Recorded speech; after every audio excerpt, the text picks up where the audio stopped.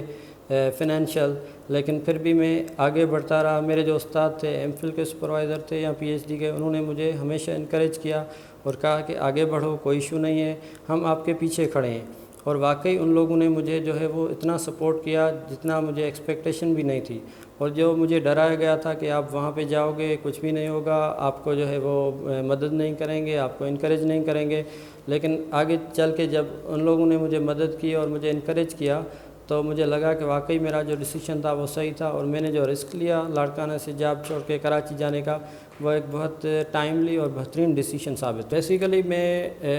ایسی فیملی سے بلانگ کرتا ہوں، میرے جو فادر ہیں وہ پروفیسر ہیں یونیورسٹی کے، اور یونیورسٹیز کے حالات جو ہیں وہ بہت اچھی طرح سے مجھے معلوم تھا۔ اور دوسری بات جو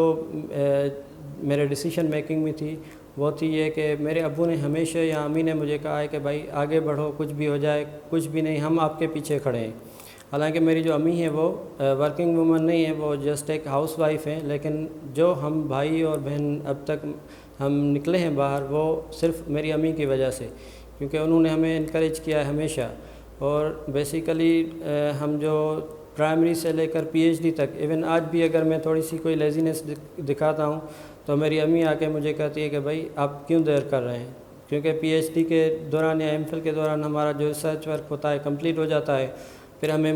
ٹائم ہوتا ہے جب تک آپ تھیسس سبمٹ کراؤ، ایک ٹینیور ملتا ہے 3 سال 2 سال، تو 2 سال جیسے ہی مجھے کمپلیٹ ہوئے تو میں تب تک بیٹھا تھا 6 مہینے۔ اس بیچ میں میری امی جو تھی وہ سب سے زیادہ مجھے انکریج کرتی تھی، آپ خاموش کیوں بیٹھے ہو، یہ کرو، تھیسس لکھو۔ حالانکہ میں ان کو بتاتا تھا کہ میری کمپلیٹ کر دیا ہے کام، لیکن پھر بھی وہ کہتی تھی کہ نہیں آپ کو بیٹھنا نہیں ہے۔ تو یہ behind every successful man there is a woman, اور وہ میری امی ہیں، جو نہ صرف میری بلکہ میرے جتنے بھی بھائی بہنیں، اور الحمدللہ ہم جتنے بھی بھائی بہنیں، میرے ایک بھائی اسسٹنٹ پروفیسر ہیں کالج سائڈ میں، دوسرے بھائی جو ہیں وہ ڈسٹرکٹ فوڈ کنٹرولر ہیں، پی سی ایس کوالیفائڈ ہیں، میری 2 سسٹرس جو ہیں وہ کالج سائڈ میں لیکچرر ہے، ایک اسسٹنٹ پروفیسر ہے۔ تو ہم جتنے بھی الحمدللہ باہر نکلے ہیں وہ ہماری امی کی وجہ سے، انہوں نے ہمیشہ ہمیں انکریج کیا، ہمیں پاور دیا۔ اور دوسرے تھے ہمارے ابو، انہوں نے ہمیں ہمیشہ انکریج کیا کہ آپ کسی سے ڈرنا نہیں ہے سوائے اللہ کے۔ ہم کسی سے بھی الجھ سکتے تھے اپنے حق کے بیسس پر، وہ ہمیشہ کہتے تھے بیٹا کسی سے ناانصافی نہیں کرنا، کسی کا حق نہیں کھانا، باقی آپ آگے بڑھو، جو بھی چیز آپ کو کے حق میں ہے، آپ کے جو نصیب میں ہے وہ آپ کو سے کوئی بھی نہیں چھین سکتا جب تک اللہ نہیں چاہتا۔